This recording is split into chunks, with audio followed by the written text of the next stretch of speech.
Ang episode ay nagsisimula sa pagpapakilala ng isang misteryosong dalaga sa kanyang sarili. Ang pangalan niya ay Nano, isang dalagang may masiglang mukha na tila nagpapakilig sa mga lalaki sa klase.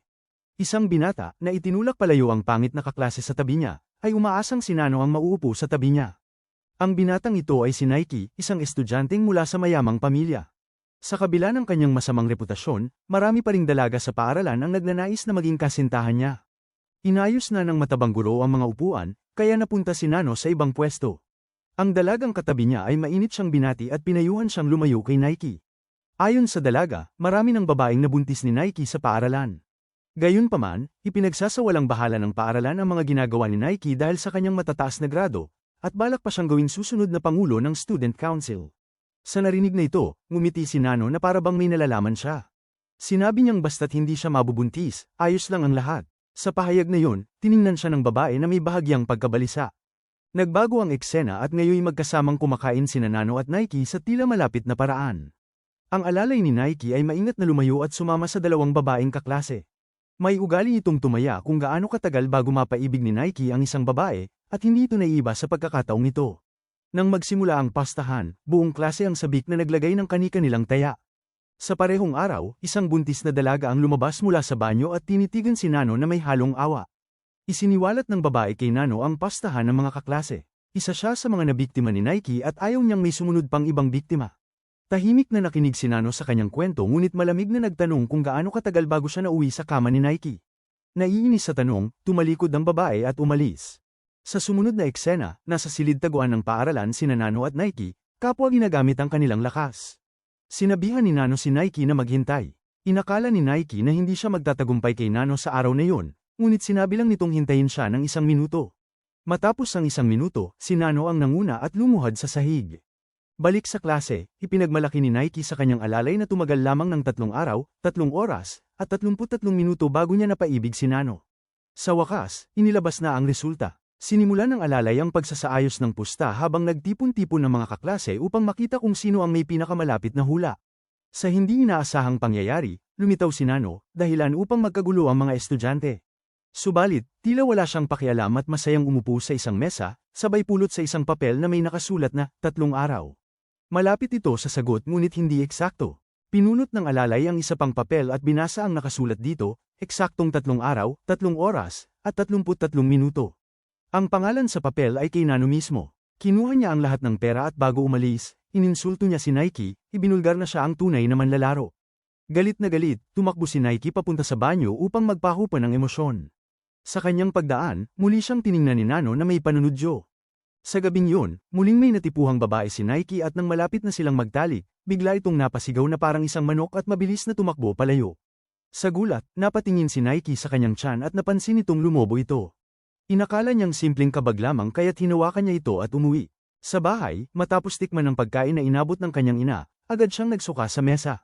Sa kabila ng hindi maayos na pakiramdam kinabukasan, hindi pa rin siya tumigil sa panliligaw at muli siyang naghanap ng ibang dalaga. Ngunit nauwi lamang ito sa ospital. Dito, naguluhan ng doktor at tinanong siya kung nagpalit na ba siya ng kasarian dahil siya ay buntis, 15 linggo nang dinadala niya ang bata sa kanyang sinapupunan. Hindi makapaniwala si Nike, ngunit hindi na maitatanggi ang realidad. Ramdam na niya ang kilos ng sanggol sa loob ng kanyang tiyan.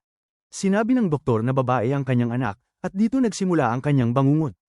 Sa paaralan, patakbong lumabas si Nike mula sa silid-aralan at hinabol siya ng kanyang alalay, sinasabing maaari siyang maglabas ng sama ng loob dito.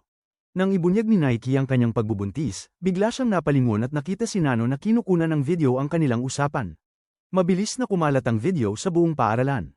Ang dating hinahangaang binata ay bumagsak, itinutulak, at iniiwasan ng karamihan. Sa pagkawasak ng kanyang puso, napagnilayan ni Nike ang lahat ng kanyang maling nagawa. Noon ay hindi siya nag-iingat, at ngayon, ang mga nangyari sa mga babae ay siya namang dinaranas niya. Hindi niya alam ang gagawin sa kanyang pagbubuntis. Pag-uwi, isinara niya ang sarili sa kanyang silid. Nagbalik ang kanyang ama, galit na galit sa balitang nabuntis ang kanyang anak na lalaki.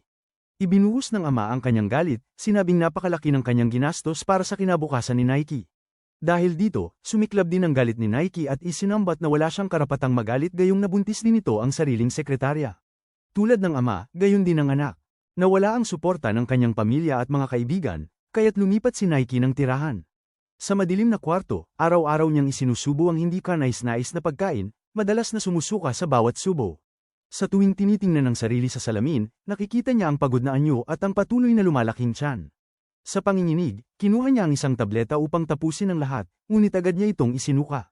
Sa labis na pagkadesperado, maramihan niyang nilunok ang mga gamot. Dahil sa epekto ng gamot, nagsimula siyang samuka ng dugo at namilipit sa sakit sa sahig. Matagal siyang nawala ng malay, at nang magising, nanatiling nakaumbok ang kanyang tiyan. Kinuha niya ang kutsilyo mula sa mesa. Biglang may kumatok sa pinto. Nang buksan niya ito, wala siyang nadatnan kundi isang maliit na sulat na may 2 linya. Tinanong siya kung alam ba niya kung paano siya nabuntis at kung sino ang huling babae bago siya nabuntis. Sa huli, suot ang isang wig at damit pambabae, hinarap ni Nike si Nano at tinanong kung ano ang ginawa nito sa kanya. Sa isang malamig na sagot, sinabi ni Nano na yon ay simpleng katuwaan lamang, inuulit ang dating linya ni Nike. Sa paglubog ng araw, isang malungkot na Nike ang naglalakad sa lansangan suot ang damit ng isang buntis, bitbit ang kanyang malaking tiyan. Nakita niya ang isa pang buntis, isang babaeng kanyang nabuntis noon. Sa pagitan ng pagluha, humingi siya ng tawad, at tinanggap ito ng babae. Niyakap nila ang isa't isa, ngunit sa pagkakataong ito, walang halong pagnanasa. Lumipas ang panahon at nagsilang na ng sanggol ang babae. Sa kabila ng sakit, nagningning ang kanyang mukha sa saya ng pagiging isang ina. Samantala, si Nike naman ay nakahiga sa isang operating table. Binayaran niya ang doktor upang tanggalin ang sanggol, ngunit sa kanyang paggising, isang sanggol ang iniabot sa kanya. Hindi nagawa ng doktor ang kanyang hinihiling, sa halip, tinulungan lamang siyang isilang ito. Sa kanyang madilim na silid, walang magawa si Nike kundi makinig sa iyak ng sanggol. Sa mga sandaling yon, may kumatok sa pinto. Si Nano yon, dumalaw upang makita ang bata. Sa huli, taimtim na nangako si Nike na magbabago, umaasang makakasama niya si Nano sa pagpapalaki ng bata. Ngunit tahasang tinanggihan siya ni Nano, inihulog ang isang bag ng gamit para sa ina at sanggol bago isinara ang pinto. Biglang sumunod ang isang nakakatakot na eksena. Pinunot ni Nano ang isang larawan, ang kanyang sariling mukha, ngunit sinulatan ito ng kung ano-anong marka. Marami pang ganitong larawan sa sahig. Habang sinusundan ng mga ito, umakyat siya sa rooftop. Doon, may isang larawan ng kanilang huling pag-uusap ni Nike, ngunit ang kanyang mukha ay kinaskas. Sa pulang mga letter na tila dugo, may nakasulat na, "See you soon." Si Nano ay isang immortal na nilalang na nagkukubli bilang isang dalagitang estudyante. Lumilipat siya sa iba't ibang paaralan upang ilantad ang pagpapaimbabaw, pedophilia, at iba pang lihim na kasamaan na tinatago sa loob ng mga institusyong ito. Siya ang kumakatawan sa karma base sa maling pagpili mo ng mga desisyon sa buhay. Hindi siya mabuti at hindi rin masama. Dito nagtatapos ang unang episode ng seryeng Girl From Nowhere. Abangan ang mga susunod pang episodes dito lang sa Nilagang Mani. Hanggang sa muli. Kung nagustuhan mo ang aral sa istorya na to, huwag kalimutang mag-subscribe sa channel at pindutin ang notification bell para lagi kayong updated sa mga susunod nating uploads.